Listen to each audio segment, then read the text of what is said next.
Okay, I owe Arts and Crafts an apology because I wasn't expecting anybody to pop up that quickly.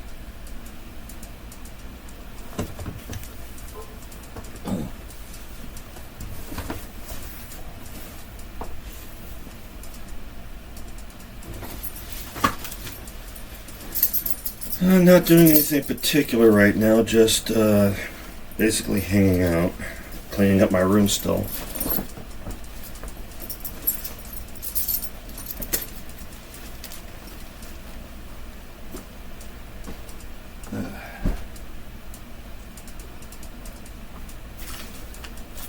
Give you basically a tour of what I could do so far. This stack right here, let me give you a better look at it. These are all my dungeon crates, and they're still pretty much got everything in them. It's just I haven't been out, well, mostly everything. It's not completely full, but you know what I mean. Got a stacks of DVDs right here.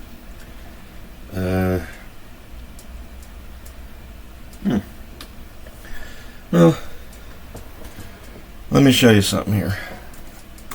I got this collection of DVDs right here. I'll stack them and show them to you.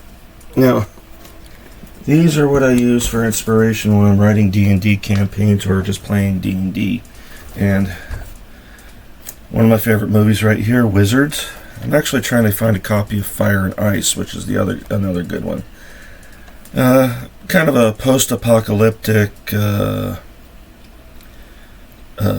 fantasy film with elves and stuff like that. It's like after millions of years after a nuclear war, fairies and all them come back to Earth, and they end up fighting mutants and stuff. And it's actually about two brothers, the evil brother is a mutant and he's a wizard, and then there's a good brother and he's a wizard too, and he's kind of like a little gnome looking guy. And of course, one of my old childhood favorites, Thundar the Barbarian. Not exactly the best collection, but be right back. I just got called. No. Yeah. It's 78 in the house. Alright.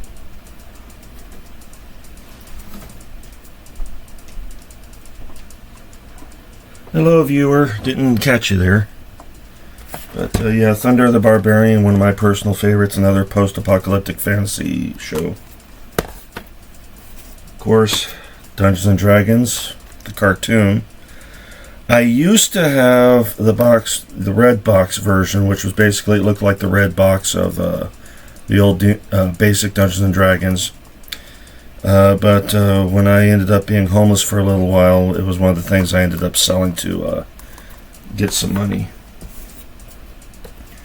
Now we're going into anime here. Here's a good one. Record of Lodoss War. Now, you want fantasy in the lines of Lord of the Rings and stuff like that. This is a good series to go with. You got a fighter, you got a dwarf, you got your cleric, you got an elf, you got a thief, you got your wizard guy. And they kind of mix things up about halfway through the series and add a couple of mercenaries in there. One called a berserker, which is basically a barbarian, but they call them berserkers.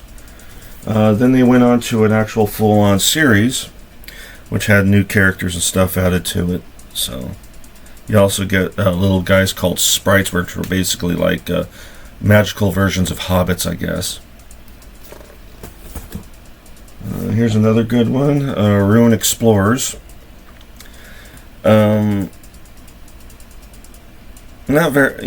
Not completely Dungeons and Dragons-y, but you can definitely get the RPG elements into it.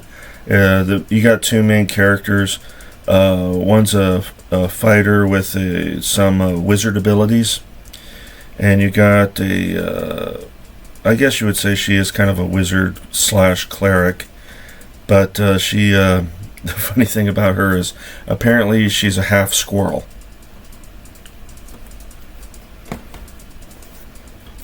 Okay, then we go into This takes place in the same world as Record of Lodoss War. Not as good artwork, but it's more on the emotional side with stuff. Legend of Crystania, which was followed up with a mini-series that picks up right after. And again, it has, instead of an elf, it has a dark elf, which appeared in Record of Lodoss War. One of the villains appears in this one as well, from Record of Lodoss War. And you got, instead of druids, they call them shamans. But I guess it's the same thing. And, so you got that party there. Like I said, here's the follow-up sequel, and it was a mini-series, a 3-parter.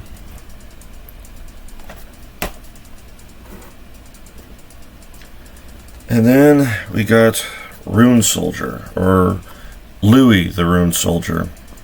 And it's basically a not very good wizard, but he makes a great fighter. And he's with a group of all-female adventurers, 3 female adventurers, and they don't like him because he's a guy. And he's kind of a doofus. But on their very first quest together, he breaks his wand by using it as a club instead of using it as a wand. But instead of, like an ongoing story and stuff, this was more like one-shot adventures, one after the another, with some connections to them. But, these are the movies I like, if I want a little inspiration for D&D stuff, I kind of put these in. Of course, I got Lord of the Rings and the D&D movies. Yes, I got Dungeons & Dragons from 2000, Wrath of the Dragon God, which was the sequel. I believe it was called the Elemental Evil or Elemental Magic in the European version. Okay, let me just put these back real quick. Might take me a minute.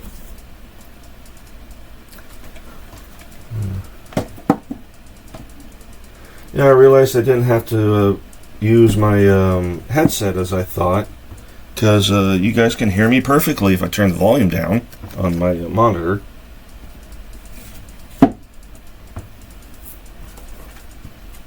Where are you going?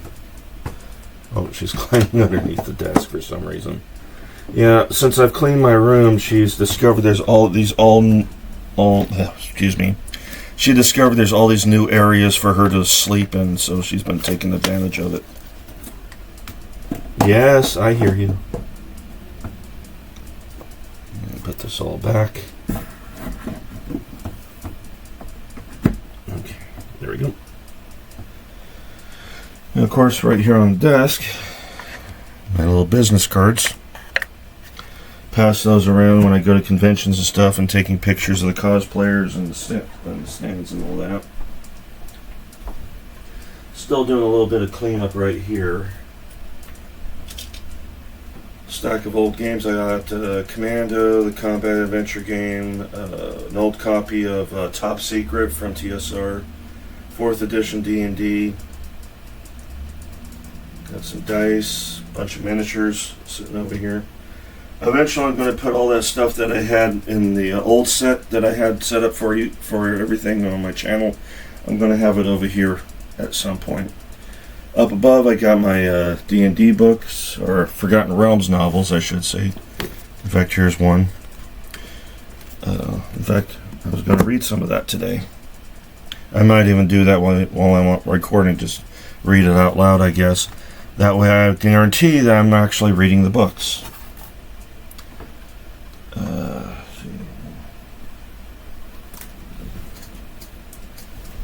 I know I show this off a lot, but I don't really have a place for it, so I have it in my I sleep with my sword. There we go. Yep, the Conan the Barbarian sword from 1981, and it's the shorter one, so it's definitely the 1981-82 version. There is a longer version, which I think there's like a half a foot more to it, and that's for the Conan the Destroyer. Not many people know that's a completely different sword in that one. They actually added like about a half a foot to it.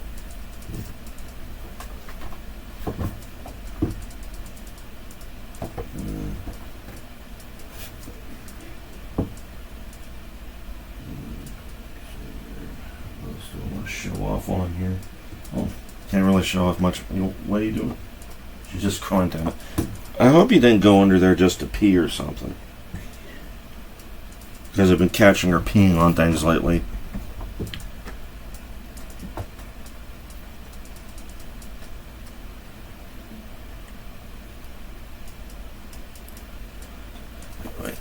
I'll be right back. I want to get me something to drink.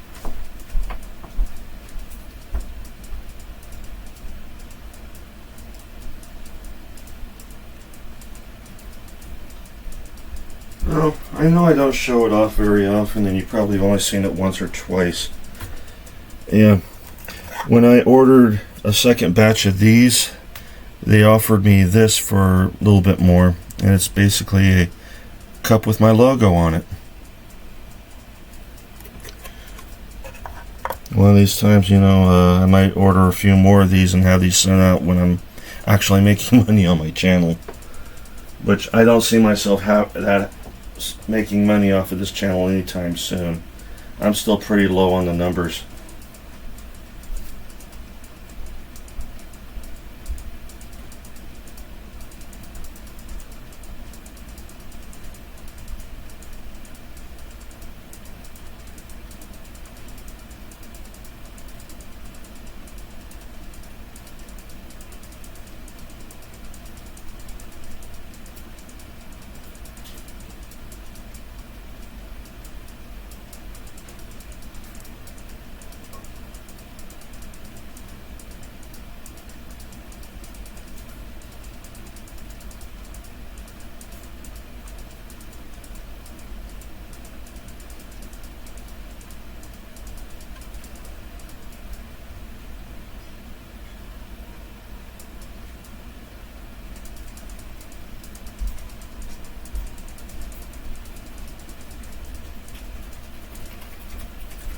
I might go at this for about an hour or so, but I'm going to be bouncing back and forth between one room to another because I'm still getting stuff in here from the other room.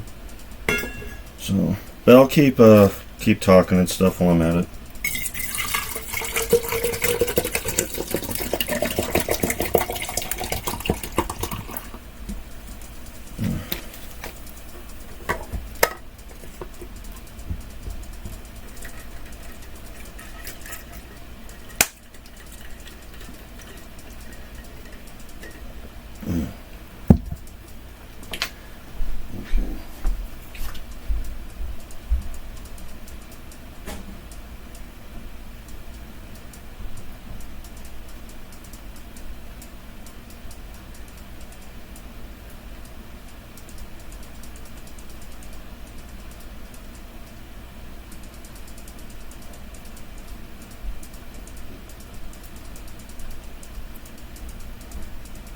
Okay, so what do I have back there? Well, right here we got Doric and Simon from the Honor Among Thieves movie. Can you see that? Okay, there you go. I know I'm using the small screen, but give me just a second. I think I can actually blow it up a bit. Give me a minute.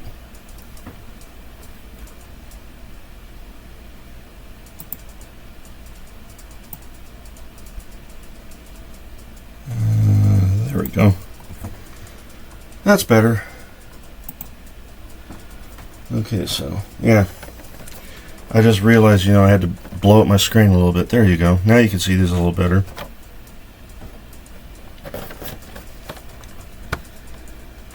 As I bring stuff in, I can show them off to you.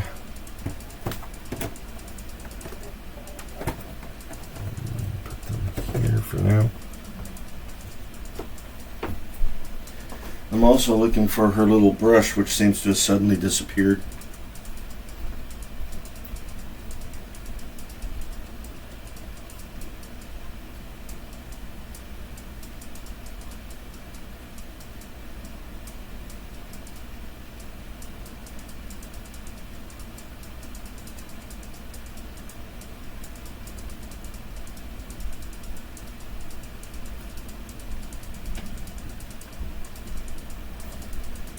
go. A while back I went and got, at one of the conventions, I have made a video of it where I got a bunch of stuff out of a $40 box, and this is one of the things out of it, Vegeta, in the Super Saiyan mode. Let's see here, put it back here maybe.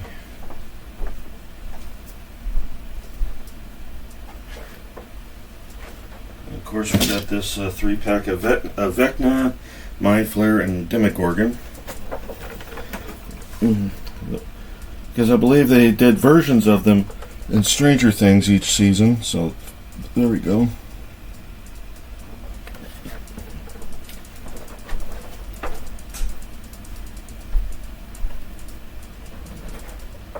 We'll organize it a little bit later. And at one time, I don't even know how I ended up with this. But basically a bunch of coins here. Go in this little bag here. And got a watchdog eye demon thing there. And it's one of those illusionary ones where it's like when you move around it follows you around. Put that up here.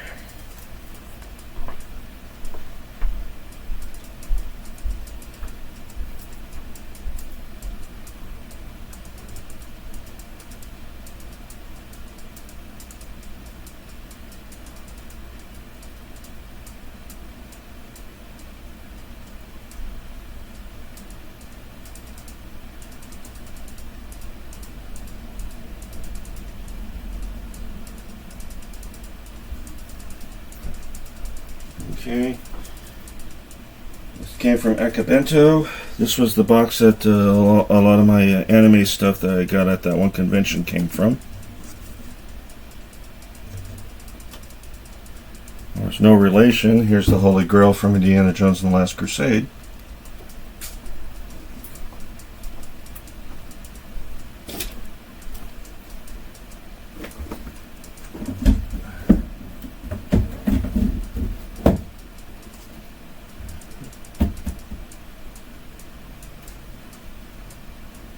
This out of the way here.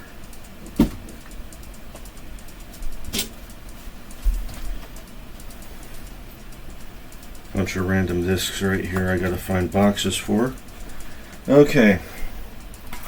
These were disappointments. Scourge of Worlds, although not too bad, it does get kind of old after a while because the animated graphics they used was old CGI from late 90s, early 2000s. Came around roughly around the same time as the D&D 2000 movie, which I was surprised they didn't make any more of these. They just did the one. It's basically like a choose your own adventure movie, and supposedly it has like 20 or so different endings to it. So, and it's called Scourge of Worlds. This uses 3rd edition character archetypes. In fact, you got Regdar and a couple of the other characters that if you had the third edition book, you'd see them in it. In fact, all the characters are in the 3rd edition books. I think they even name them outright on it. So, but that one, it's okay. Now, you want to know about disappointment. I read the books. Those were some of the first D&D experiences I ever had, was reading the Dragonlance Chronicle books. So you can imagine my disappointment when this came out, and it's some of the worst animation I've ever seen in my life. They added CGI to it and makes it an eyesore. Although, you know, you have Lucy Lawless as Gold Moon and Kiefer Sutherland as Raceland. So that was a plus. But, yeah, pretty much everything else is just like some of the worst animation I'd ever seen. I think I bought this. I bought an original copy earlier, and then I just bought this one more recently because I didn't remember anything about the movie. So I bought it, and I'm going like, oh my god, it hurts my eyes. But yeah, don't get this. It's an eyesore. And that's Dragonlance, a Dungeons and Dragons adventure tale. Dragons of Autumn Twilight. And it's got Kiefer Sutherland, Lucy Lawless, and Michael Rosenbaum. Those are the only highlights of the whole movie. Everything else is just crap. Oh, hello viewers. I'm basically reorganizing my room right now and showing off some of my D&D stuff from the other room that I'm bringing in here. So, because I'm emptying out the old den, we're turning that into a dining room, and I'm taking all my D&D stuff that I had sitting behind me all that time during when I was doing earlier videos and stuff. So I'm bringing it in here and figuring out what I'm going to do with it. Oh. Back when Disneyland was fun. Sorry, Miley.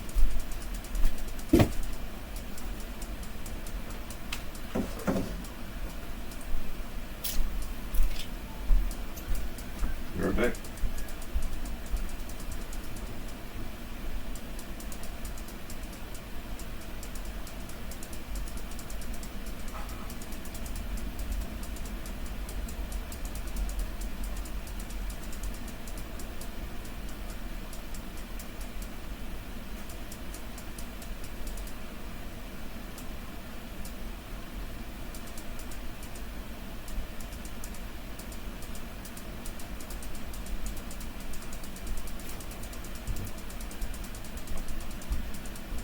Okay, here we got some more stuff here.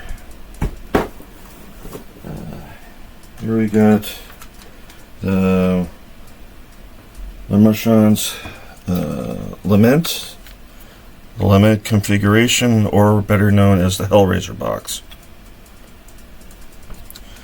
Got that off of eBay a couple years ago. Yep. And it does somewhat come apart like a puzzle, although it comes out as two separate pieces. You know, like that, and then you... Let's see. I went too far with it. Was it the other direction? There we go. Yeah. Put it back real quick and I'll... Oop, no way.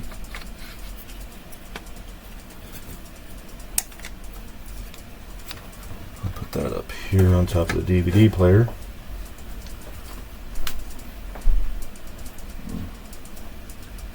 There's number shot from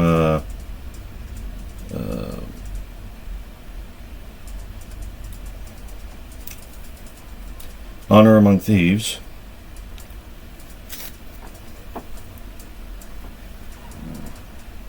Put them right here, I guess. Have them guarding the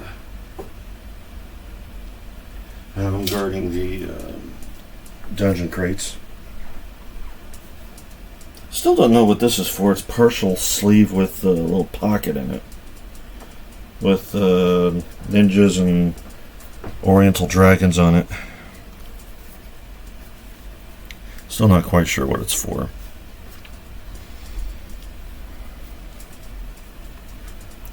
I see I lost 2 viewers already. I must be that boring. Then we got the Indiana Jones unpainted metal miniatures. Got this a few years ago.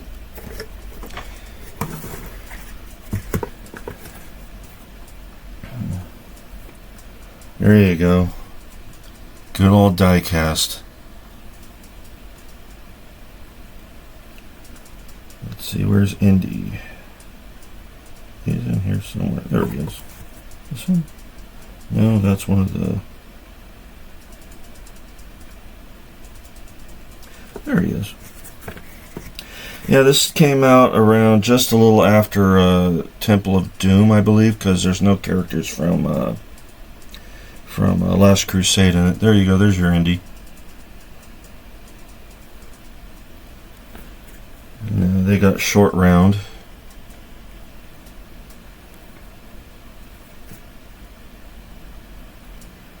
There's Marion with the monkey.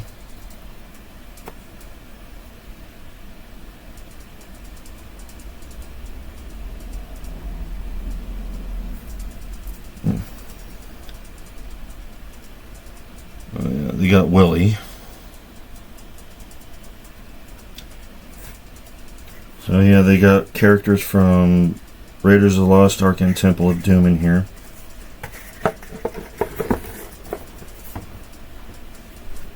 Back over here, I guess.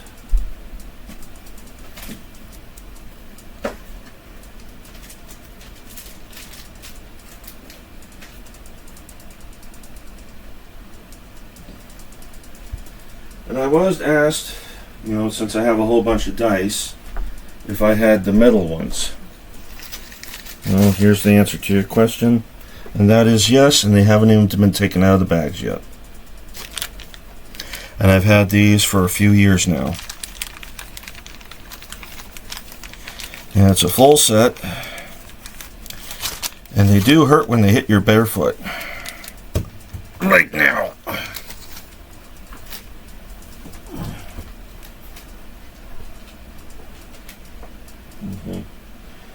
Here I got a couple of rubber ducky dragons.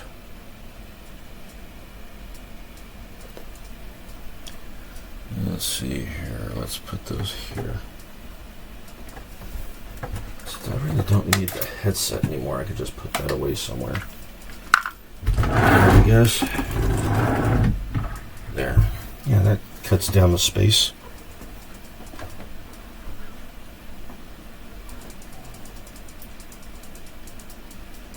A red dragon from Rocket Crew. This came in one of the dungeon crates. I'll put that there. Maybe not. There we go.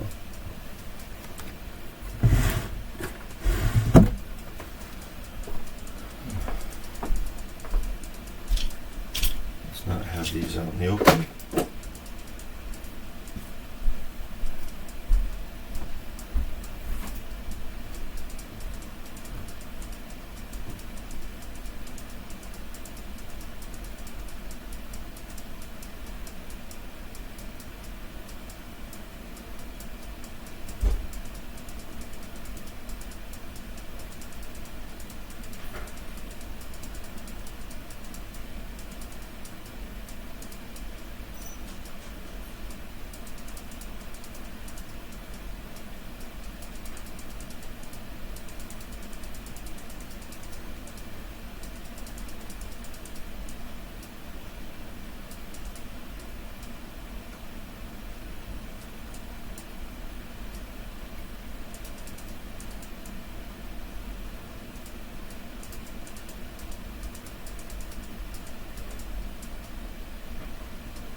Sorry, Miley. Let me put this right next to you.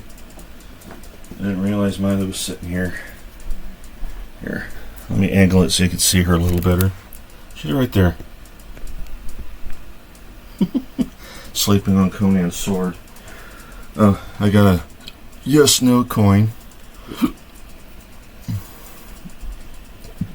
There we go. Good for helping with decisions. Two-Face should have had one.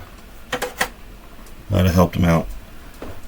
Alright, we got these boxes here. We're bringing in some of the good stuff now. Now, back when I had money, I picked up the Shadowrun 6 World Beginner box. I did a video on it. When I started playing the Shadowrun game, starting with which I'm still playing Shadowrun at the SNES version. I was familiar with Shadowrun, but I hadn't played in a long time, and the stuff I had was so dated and falling apart because I used it so much. Because Shadowrun was actually the very first RPG I really got into. So I got this latest edition of it. This is just the beginner set, so of course there's no character creation in it. Which reminds me, I need to get the other books at some point. Maybe play around with it. Here we got, the miniatures aren't in here, but the Dungeons & Dragons starter set, Stranger Things edition. Picked this up over the Target over across the street the other day. Well, not the other day, about a year or so ago. I also picked up the Dungeons & Dragons versus Rick and Morty. Got that over at Barnes & Noble, I think. And of course, you got the original starter set, which came out before they started putting out all the 5th edition stuff. And Essential Kit, which was kind of a follow-up to this. No. This needs a little dusting off. Dungeons & Dragons Clue, which at one time when I was playing Dungeons & Dragons, we actually integrated this into a campaign. It was kind of funny. Hey, good afternoon. Sorry about earlier. I just wanted to make a really quick advertisement earlier. But, yeah, and you just popped up as I was getting ready to shut the video off. My original recorder just doesn't want to work properly anymore. The only thing that does is this thing, so I did it to get the footage I needed. And I'll make the advertisement later. Right now I'm doing a lot of rearranging and cleaning in my room, and I'm showing off a bunch of my D&D stuff.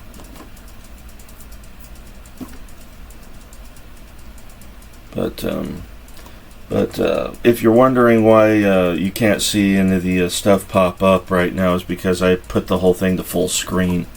Here, let me see if I can do any adjustments here to make it a little less... Yeah, there we go. There we go. And before I get to gaming later, I'll do a rearrangement of it again. But yeah, this was Clue. And one of the last campaigns I did, we actually, about partway into the game, just to have a little bit of fun, we actually integrated the Clue game into one of our campaigns. And that was actually pretty fun, because we actually did that in an evening, and we played a game of Clue, but we were still playing Dungeons & Dragons with our characters.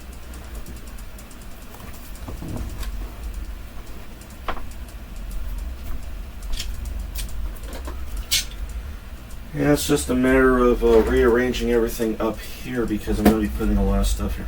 Catnip. Make sure she don't see it.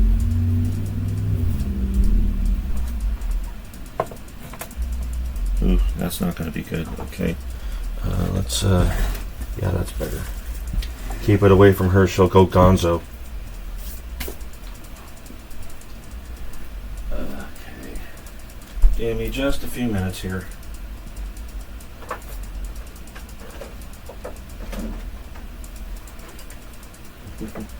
Hey, if you want a balls-to-the-wall crazy-ass movie with a lot of fantasy in it, check out Your Hunter from the Future with Reb Brown. Of course, they dubbed over his voice, but it's probably one of the goofiest fantasy sci-fi movies I've ever seen, and I love it for it.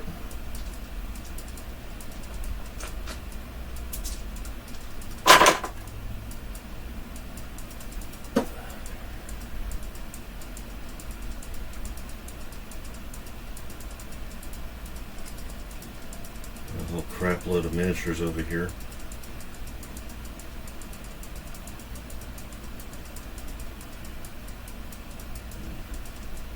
I'll put them all in here for now.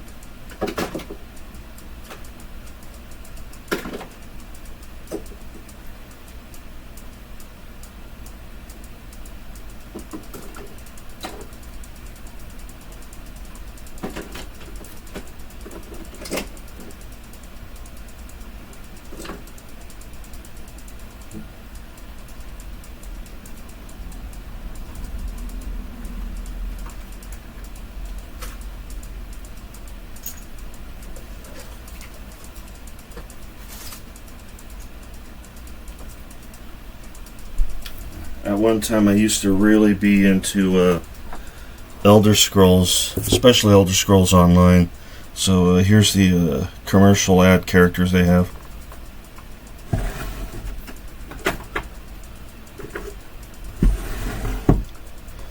Which reminds me, I was playing Elder Scrolls Arena at one time on this channel, but I haven't gotten back to it in quite a while since I've shut down my computer off and on.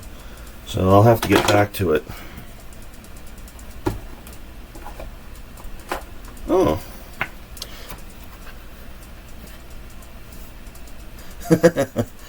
There you go. There's an old picture of me in pink pajamas.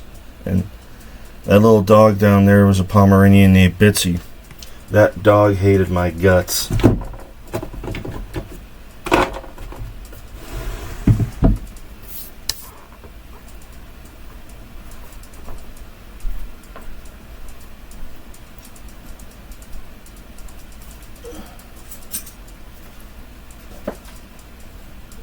This doesn't need to be back here. I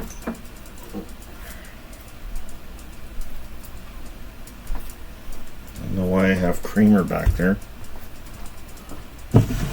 Probably older than dirt. I should probably get rid of it. Be right back.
Okay, here's the majority of the 5th edition.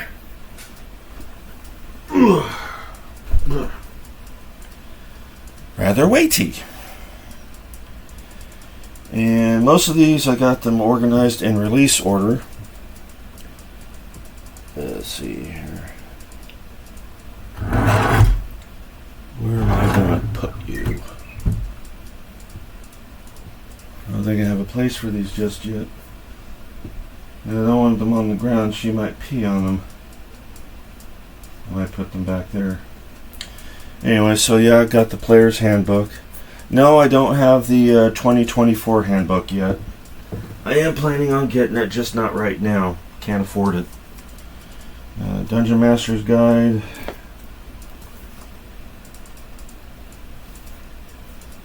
Monster Manual, of course. So I got the 3 core books. Sword Coast Adventurer's Guide.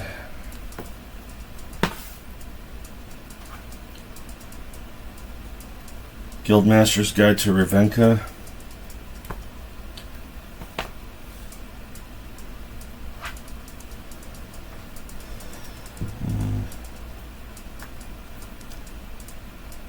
Got 30% off at Target. Van Richten's Guide to Ravenloft.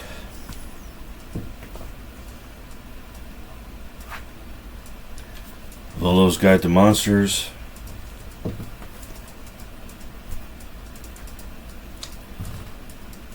Eberron, Rising from the Last War.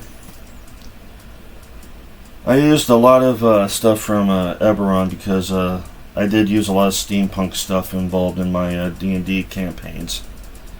Even though it's supposed to be more in the lines of post-apocalyptic, but because Eberron had a lot of stuff like that in it, I would use a lot of it.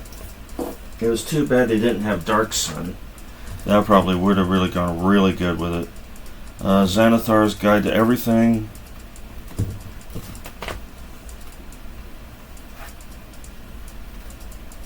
Mordenkainen's Tomb of Foes. Oh, you did watch Skullduggery and found it very strange. I know, right? It's like when you went to go do a kill, it felt like they were going into another movie entirely half the time. Tasha's Cauldron of Everything.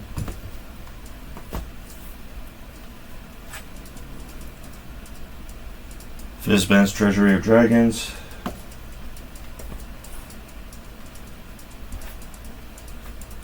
And of course, I do have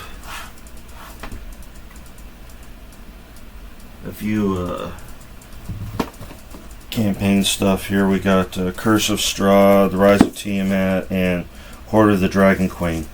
Which, by the way, these two right here are probably the worst setups for games I've ever seen. The Tyranny of Dragons story arc. They put so much into they really didn't give much in the lines of what do you call it, sandboxing in it. It was just point A to point B half the time. And Miley's asleep on my sword. Okay, so now I gotta figure out what I'm gonna do with all of this. I'm gonna do a little bit of cleaning up here.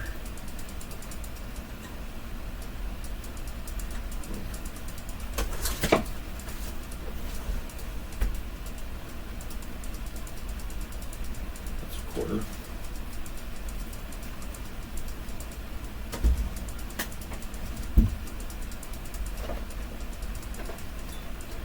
Yeah, I do have some 4th edition stuff over here because that was the edition I was really working with for the longest time before I finally moved over to 5th edition.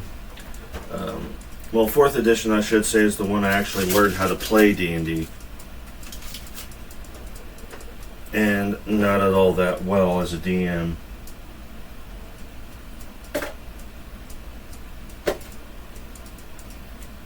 Garbage.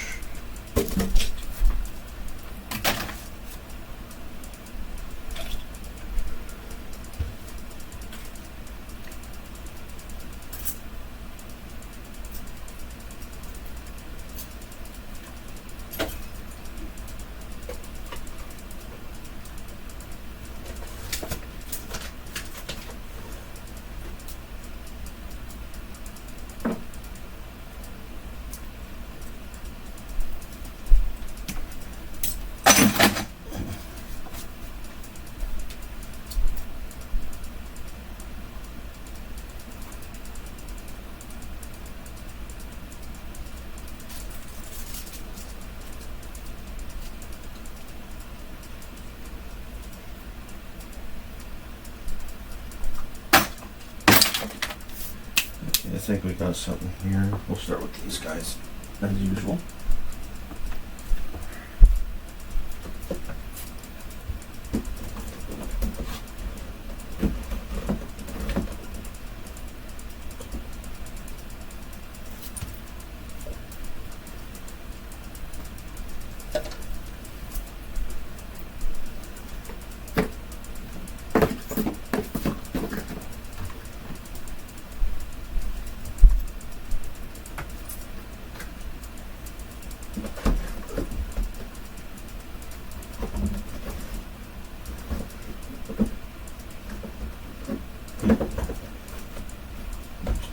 Did that.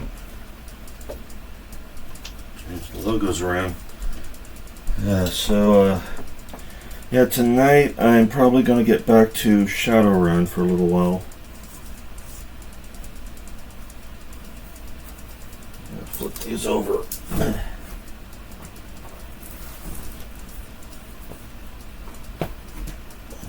we go. I don't know if all of these are going to fit in here, but I'll work it out.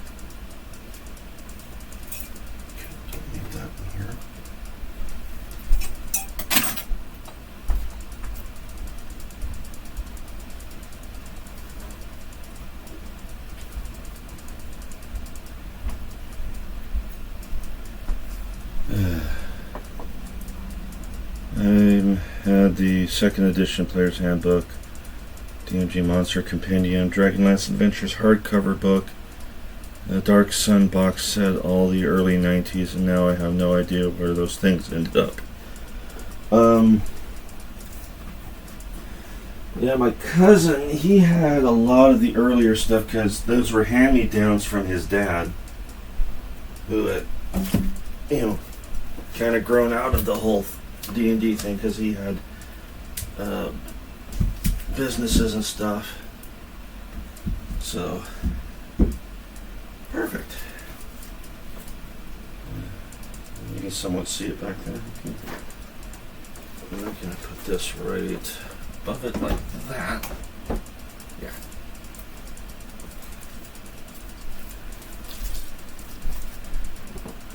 Put this here.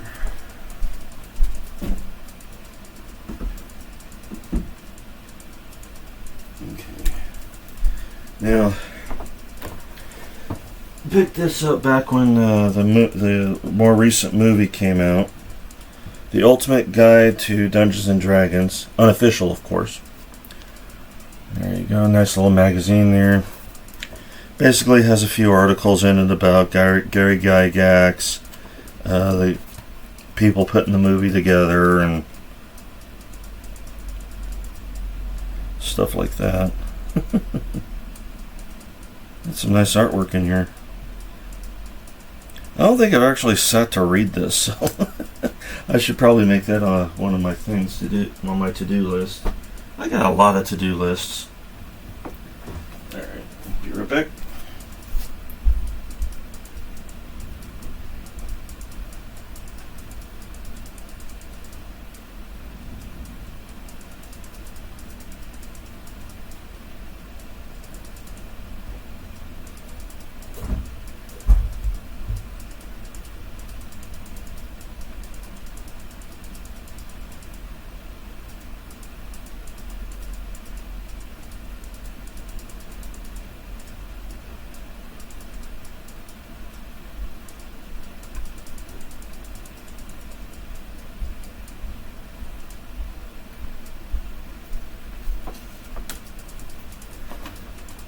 Okay. Now I showed these before on my channel. Heroes Feast. It's a cookbook. Dungeons and Dragons themed. And here's the more recent one, Flavors of the Multiverse.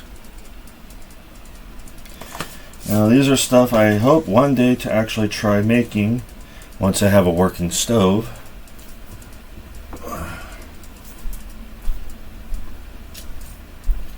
And trust me, if I start making those for the making those, I'll definitely make videos on them. Alright, like I said at one time, I was really into Elder Scrolls. Still am in a way, just not as I used to be. Tales of Tamriel. 2-volume set. Basically, a few years ago when they had all the, when you play Elder Scrolls, they have all those books you can find in the or Elder Scrolls Online, where you can find all those books to read and stuff throughout the areas and dungeons and stuff. This was an easier way to read them instead of, finding one in a dungeon and possibly getting your ass kicked by goblins.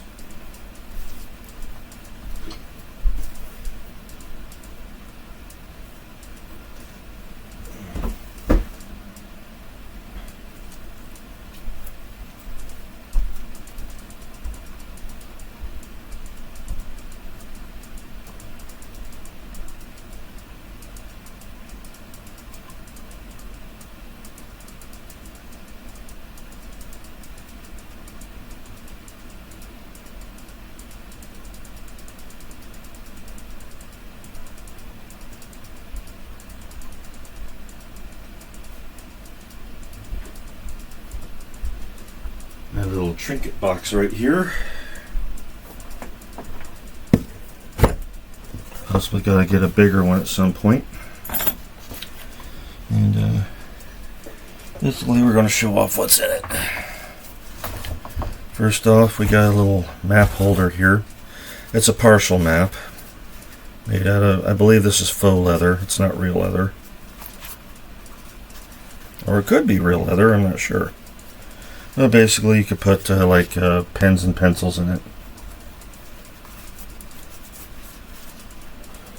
Wouldn't want to take that to school, someone might steal it.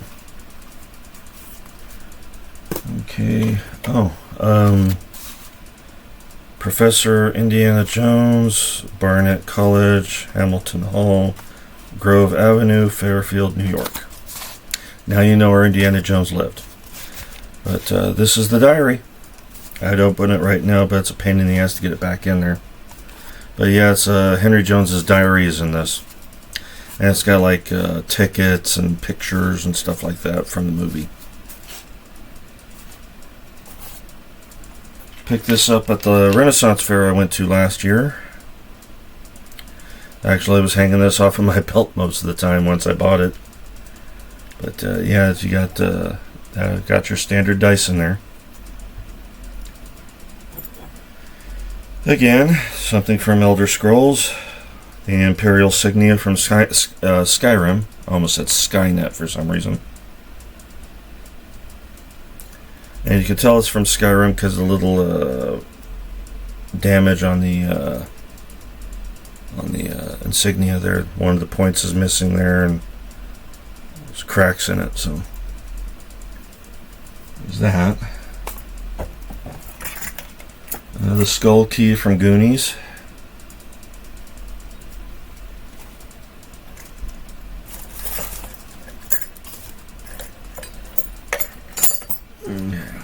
We're getting into some got tangled up in there. How did that get tangled up in there? Alright, come on. Oh, okay, I see what you did. I got it. I think I got it. I got it. Okay. Alright, so here we got the dwarf key from The Hobbit.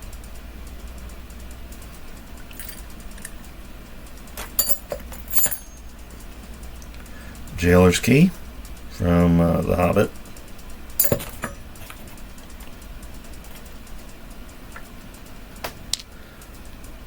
Steel dice.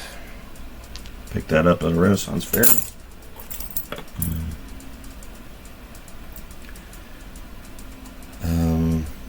Key from Pirates of the Caribbean.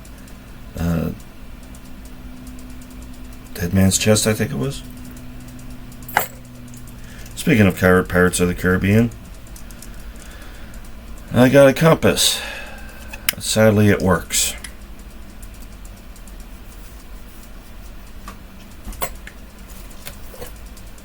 Can't go anywhere without the one ring. And back in the day, I cut all the maps from the Elder Scrolls games.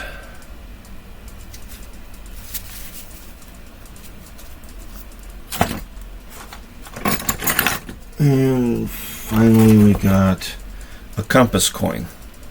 Nothing from anything particular. I got it out of one of the Dungeon Crate boxes. I saw it, and I saw it on DVD. My dad bought it, so I didn't pay for it. And I found myself fast forwarding through most of it because I was getting bored.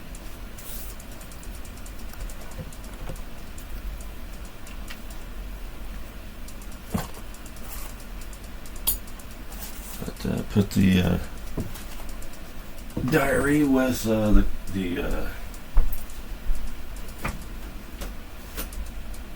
Cup of Christ here.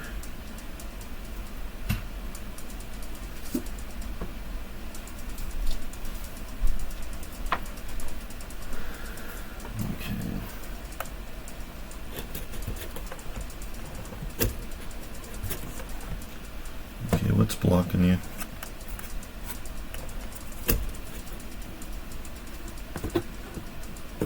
There we go.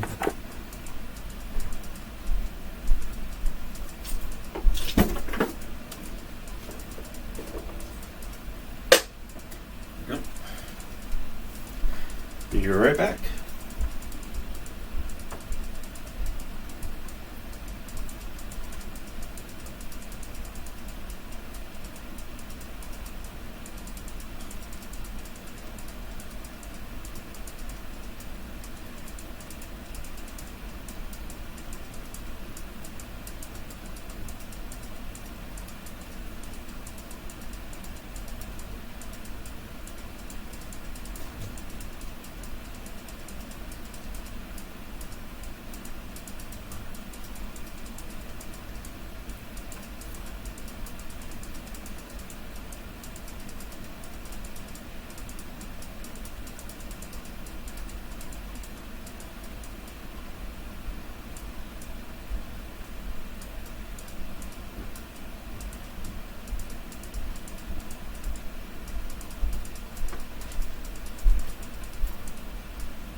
Another mini cookbook that came from Critical Cooking, Dungeon Crate fan cookbook.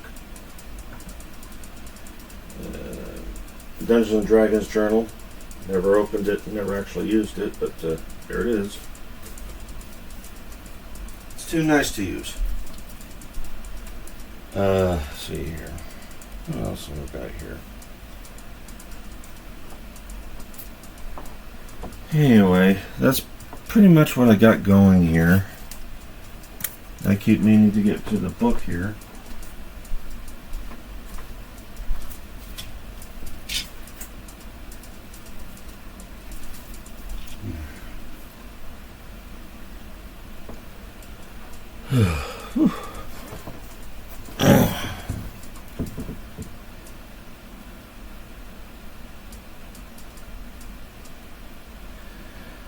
I don't think it's so much as being younger, it's just tastes have changed over the years.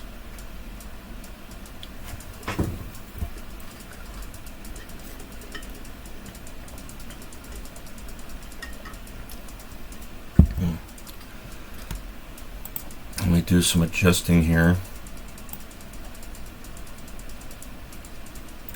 Wrong one. There we go.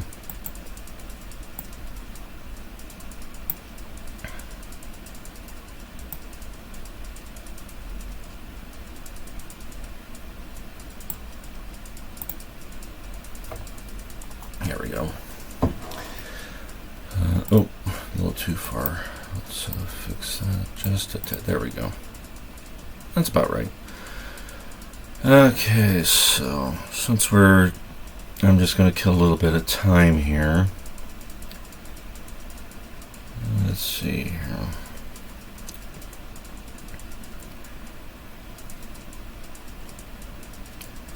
Well, let's see. There was a couple of movies I used to watch reverently when I was a kid. And it was because basically it was the only two movies I was allowed to watch when I was over here up until I was like 11 or 12. And that was Megaforce and Krull. And I think I watched Megaforce more recently. It was on a late night show, and I just sat there going like, I can't believe I enjoyed such a boring movie. I mean, the action sequences are good, but it's just leading up to it, it's like the most boring drivel. And Krull, I actually got that on DVD somewhere in here. And I still watch that, and I still enjoy that one. But yeah, Megaforce, I was like, what made me like this movie? Anyway, so put that back on here.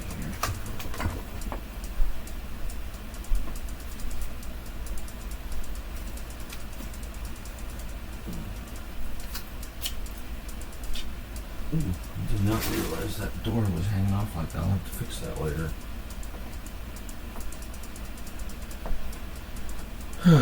But anyway, I know it's just chat right now, but You know, I recently looked. I remember playing it at Showbiz Pizza. I remember they had a arcade machine there with Kroll in it. I remember I didn't get very far in it. I remember it was one of those ones. It was kind of like the way Tron was, where it was it wasn't just one type of action game. It was like different kinds of mini games making up a story, and that's kind of what Tron was. Well, that's what they did with Kroll. And I think I recently saw it on YouTube. I was going, was there a Kroll video game? And I looked it up, and someone had played it, and I go, I don't remember it even looking like that.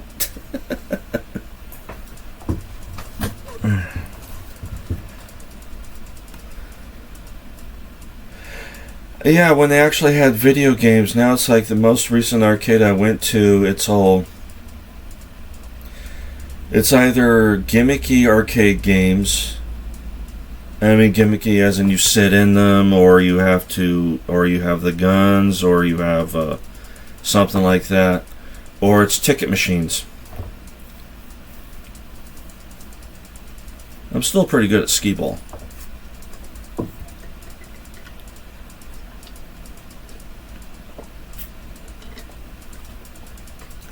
But yeah, nowadays it's like, if I want to visit the arcade, I just activate stuff like Atari 50th anniversary, or I put one of the Capcom Studio collections on.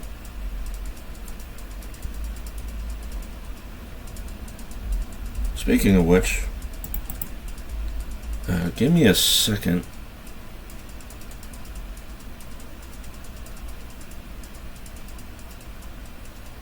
Yeah, just give me a second here. And, where is it? I could put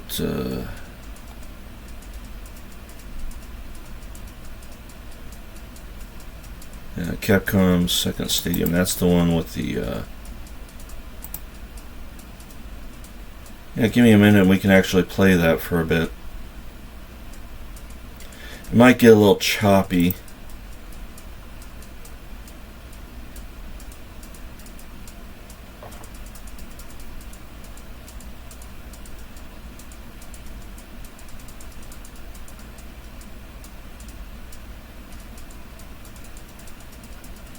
But, yeah.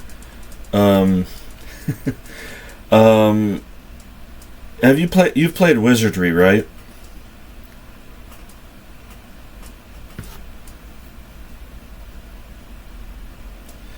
Or at least one of the games. Well, you've seen me playing Wizardry 6 on here. But if you go on YouTube, you'll find that there is a Wizardry anime that was made back in the late 80s. And unfortunately, there's only the subtitled version you'll find.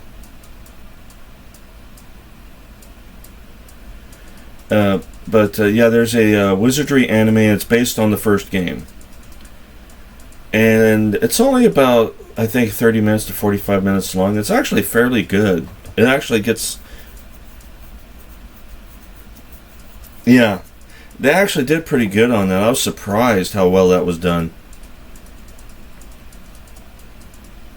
I mean, you can even say that was more in line with a D&D anime than a lot of the ones that they claim to be D&D cartoons. Because they had it down pat on that one. And I'm not knocking on the cartoon. I love the cartoon. Far superior to the Dragonlance animated film. The main problem with the Dragonlance film is that a lot of the plot points that are in it, you would only be familiar with it if you had read the books. And that's a big problem with a lot of the Dragonlance stuff. I mean, Forgotten Realms, you can pick up and play a lot of their campaigns and video games and stuff like that. But when it comes to Dragonlance and their stuff, you really had to be familiar with their backgrounds and stuff to play it with any justice. I remember, what was it? I think I have it in my silver collection. Which, by the way, I don't think I'm going to be able to play the silver collection on my computer because I can't get them to run properly. Well, I can get them to run, I just can't get them to play properly because none of them have a manual telling you the controls. And I think the closest I got was it mentioning an Atari controller. Let's see, silver. Yeah, silver. Yeah, it was Heroes of the Lance. Now I remember. It was Heroes of the Lance. And even though the PC version tells you the names and gives you the backgrounds and stuff, the Nintendo version just gives you the names in the picture, and that's it. Doesn't tell you anything about anybody. They're just names. I think, what was it? I think it was Noah Antweiler did a review on them back when he was a big deal. I think you'll still find him on YouTube somewhere, but he did a review of the first two Dragonlance action games. And he said the second one's a lot better than the first one, but yeah, the first one, it's so ridiculous how they have it set up because you have no idea how the controls work. He even said he goes, the manual doesn't tell you anything. And he goes, and the very first person they put on there is the most important person you need to keep alive, and they put that one on point. And you don't know that until the end of the game, that you needed that particular character to make it all the way to the end of the game.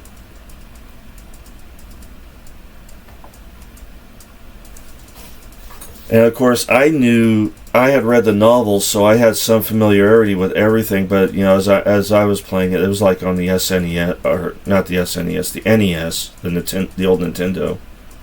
And I played Heroes of the Lance, and I beat the game at the last minute because I was taking it back to the video store right after that. Yes, back when you actually rented games from video stores.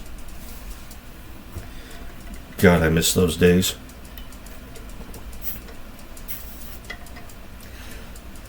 I actually miss going to video stores and renting movies. And there was this one place that was down the street from me. It was called Corner Video, because it was literally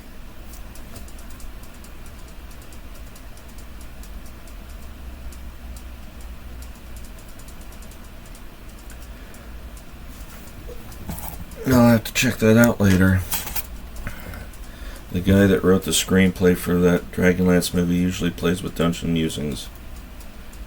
Well, I can go in their comments and bitch at them. I'm kidding. I'm not going to do that.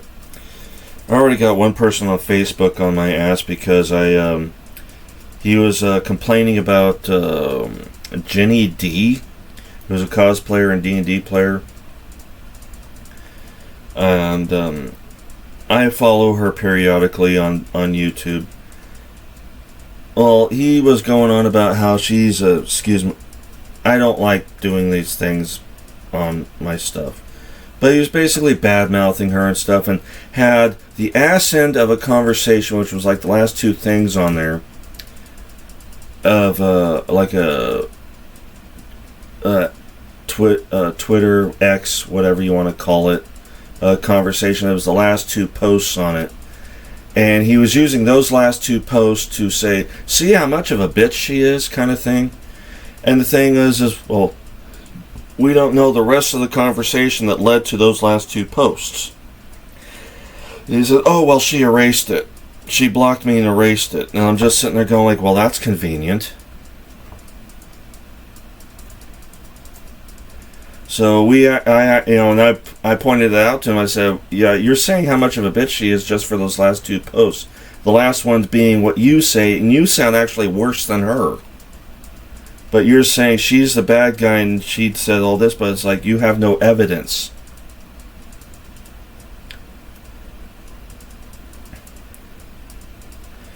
And then he turns around and says, well, go on her Facebook and look at it. Oh, yeah, it was Facebook. Go look at her Facebook and look at it.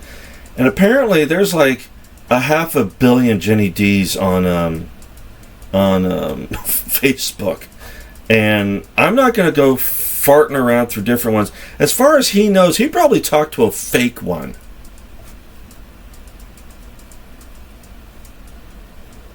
Because I've actually met her. She's a very nice person. And granted, she's more on the sides of the newer D&D stuff and all that, but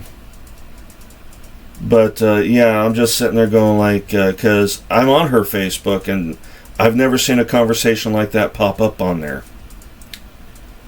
So I'm just sitting there going like, and I'm not taking sides. He could be perfectly right, but the lack of evidence is not proving his story. Okay, what was that again? It was Dungeon. And yes, I do periodically watch Dungeon or Critical Role. I'm not a huge fan because, you know, they're mainly celebrity story-driven stuff. Here's all my evidence, and it's the last 2 posts on something.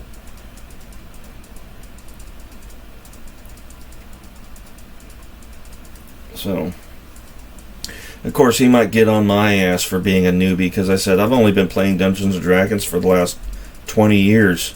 I'm 48. I was in my late 20s when I actually started playing D&D.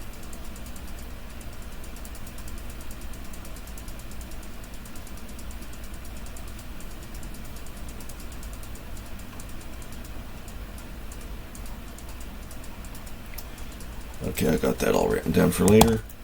Check out their channel. I might even sign up, subscribe to it. But yeah, I generally don't, subscribe to, witch burnings, as I'm going to call it, because, yeah, that's basically, this, when people are doing this stuff, it's modern day witch burnings, it's modern day witch trials. And I don't succumb to that.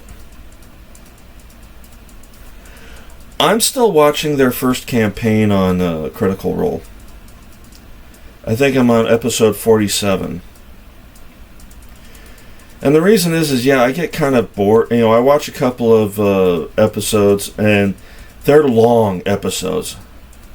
Anywhere from 2.5 hours to 4 hours on occasion. I think there was one that was in a godly almost 6 hours.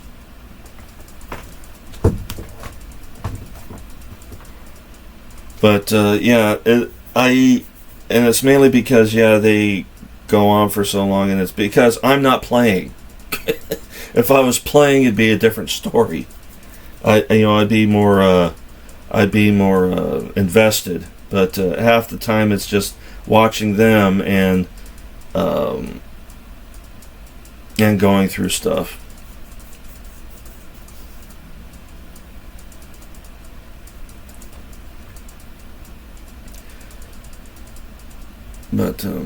But yeah, I'm not one of those people. I'm not going to gatekeep. I'm not going to, get in people's faces because they're playing it wrong. Because I've had people do that to me. I think the first experience of that was just the fact that I mispronounced Solomonic Nights, whatever, and he pronounced it completely different.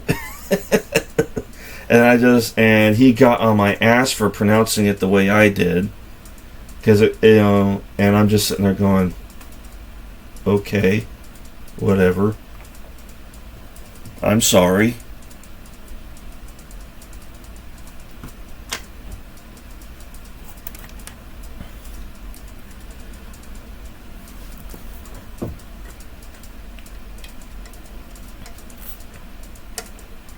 But first few, I've only played like a couple of games as a player, and then when I got, when I decided, hey, I think I want to try my hand at being a dungeon master, I got so much support from people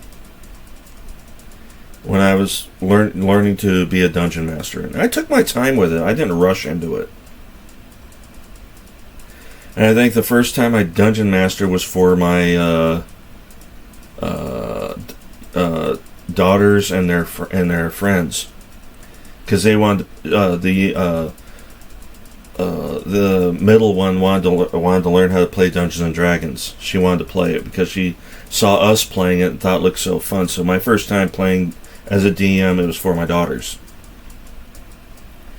And it was the 4th edition starter set that we played. And I used the in-game scenario that was in it. The in-game adventure. They don't call it scenarios anymore, they call it adventures. I remember when they used to call them modules.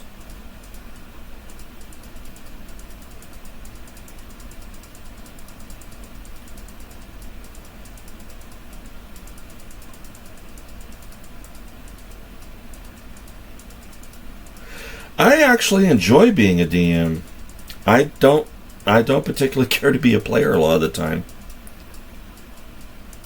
I will play a character if need be for occasion, but module is too clinical. But they used to also call them scenarios. Like if you look at the old Wizardry games, I think it's the first 5. They actually call them scenarios. They don't call them. They didn't call them Wizardry 1, 2, or 3. It actually says Wizardry Scenario 1, Wizardry Scenario 2, when they were originally released. And the reason they called them scenarios is because that was you had the one dungeon, and then when you completed that dungeon, you got to the sequel. Like with Pool of Radiance, and you can switch it over to the next thing. It's the same thing, same concept. Wizardry was one of the first ones to do that, where you could save your characters and then put it on to the next game.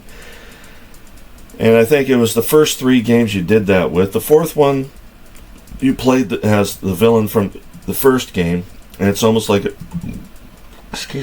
it's almost like a Pokemon kind of scenario, where you collected monsters to fight for you. And I think it was the first time they did a game that was like that. And then 5, I think you could actually transfer your characters from one of the first 3 games.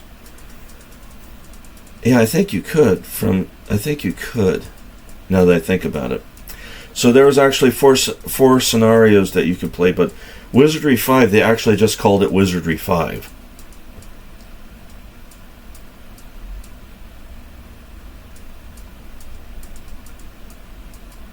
And the reason I know that is because back in the day, they used to have magazines.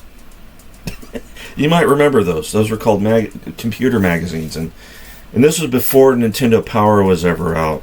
Well, it might have been out at the time, but it wasn't the big thing that it would become just yet. And I had bought this computer magazine. Actually, I had a subscription to computer magazines, even though the only computer I had was a Tandy Color Computer 2, which wasn't that great of a computer. And I was getting the magazines because it had at the end of it, it had programs at the end where you can make like little mini games and stuff on your computer. They didn't always work, but it was always neat trying to put the programming in on my computer to see if I could get them to work. And a few of them did. But they also had like articles and magazine advertisements. And I remember one of the big advertisements was Ultima and Wizardry.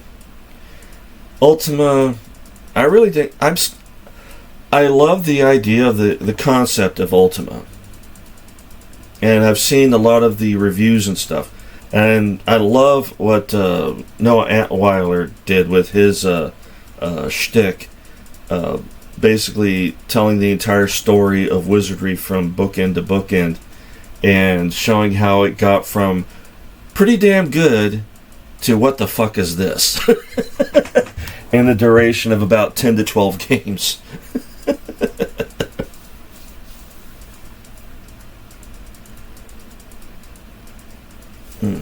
What I was going to do was, now you might experience a little bit of chop from my end, but hopefully it will only be for a little bit.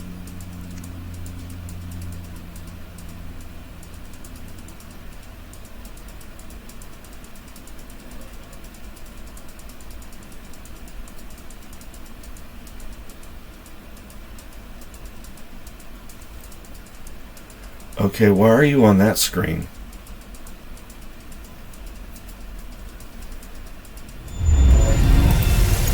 Okay, I'm gonna have to do something here because it's screwed up.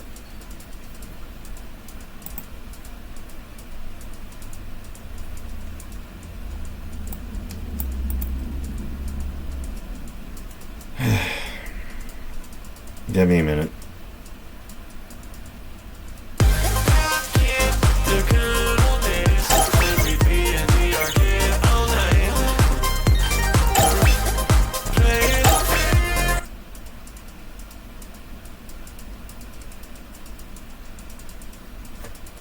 Shut off.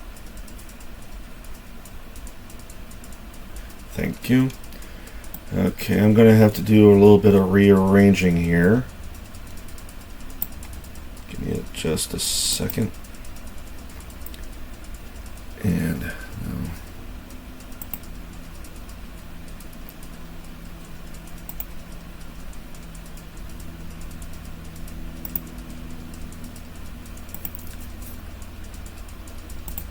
Okay, here we go.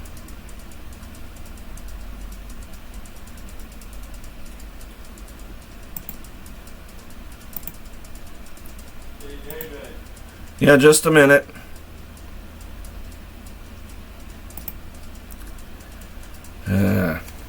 Just a second.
Dad's hungry, so I'm making lunch.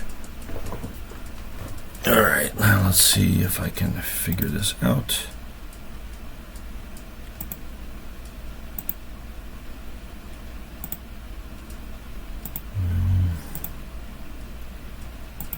No.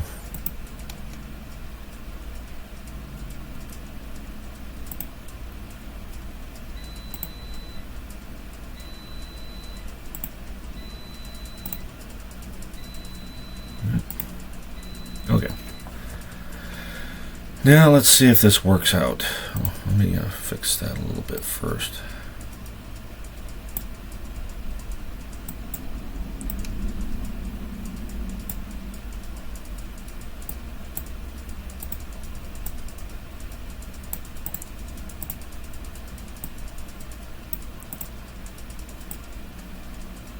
There we go. Okay, now let's try this again. Now watch, it's probably going to switch back over to this screen.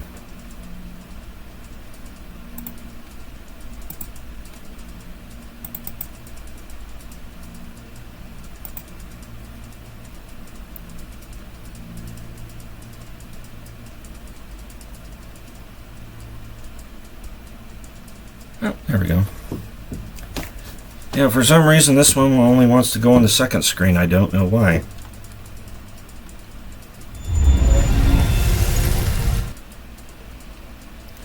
But one of the earliest videos I did on here, I played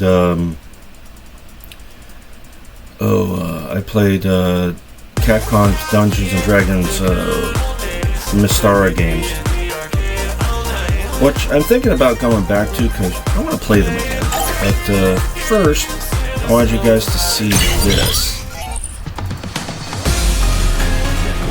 which I have played on my channel before, but I wanted to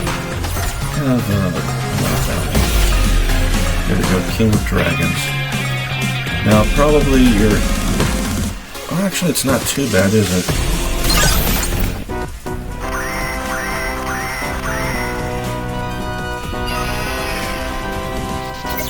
Make sure that I don't have the immortal settings on.